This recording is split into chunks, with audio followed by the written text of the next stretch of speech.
السلام علیکم ورحمۃ اللہ۔ جہلم کے دجال کی ویڈیو آپ نے بھیجی ہے مرزا جہلمی۔ حافظ قرآن کے متعلق سوال ہوا۔ اب اس بندے کے چہرے میں نا حافظ قرآن کے لیے بغض دیکھیں ہیں جی۔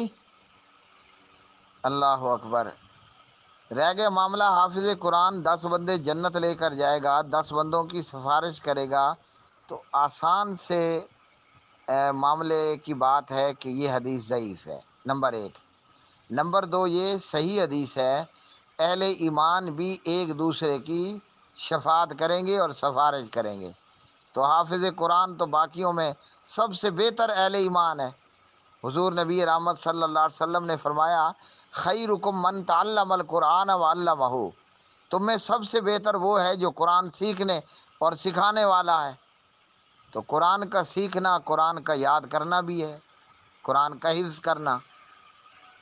حافظ قرآن سے آپ 10 بندوں کی امید نہ رکھو، حافظ قرآن سفارش کرے گا، سینکڑوں بندوں کی امید رکھو کہ ایماندار حافظ قرآن لوگوں کی، دوستوں کی، تعلق داروں کی سفارش کرے گا، اور اس کی سفارش سے لوگ جہنم سے جنت کو نکالے جائیں گے۔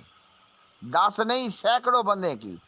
اور یہ جہلم کا دجال، اس کے چہرے پر غصہ دیکھو، کینہ بغض دیکھو، وہ خبیث کا منہ کینہ اور بغض دھڑا دھڑ گرا رہا ہے۔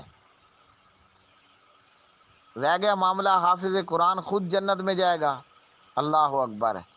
جامع ترمذی ابواب المناقب میں نبی رحمت علیہ السلام نے فرمایا، اللہ سبحانہ و تعالی حافظ قرآن کے والدین کو تاج پہنائے گا۔ اللہ اکبر، اللہ اکبر۔ اور یہ جہلم کا ڈاگ حافظ قرآن کی فضیلت پر یوں اپنا غیظ و غضب ظاہر کر رہا ہے۔ اچھا، جامع ترمذی ابواب المناقب میں ہے، اللہ سبحانہ و تعالیٰ قاری قرآن حافظ قرآن سے پتہ کیا کہے گا؟ اللہ اکبر، اللہ اکبر۔ اللہ سبحانہ و تعالیٰ فرمائے گا، محترم قاری صاحب قرآن پڑھتا جا اور جنت کے درجات چڑھتا جا۔ اب پتہ کیا ہوگا؟ حافظ قرآن کس طرح قرآن پڑھے گا؟ جیسے سدیس اور شریم پڑھتا ہے، جیسے ابی بن کعب پڑھتے تھے۔ اللہ اکبر ہیں جی۔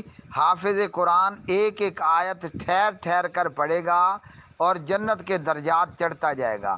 اب ذرا اندازہ لگاؤ کہ 30 پارے ہیں جی، اور سبحان اللہ وہ قرآن پڑھتے جا رہے ہیں، قرآن کے حافظ اور قاری، اور جنت کے اعلیٰ درجات چڑھتے جا رہے ہیں، باقی سارے لوگ نیچے کھڑے ہو کر منہ دیکھ رہے ہوں گے۔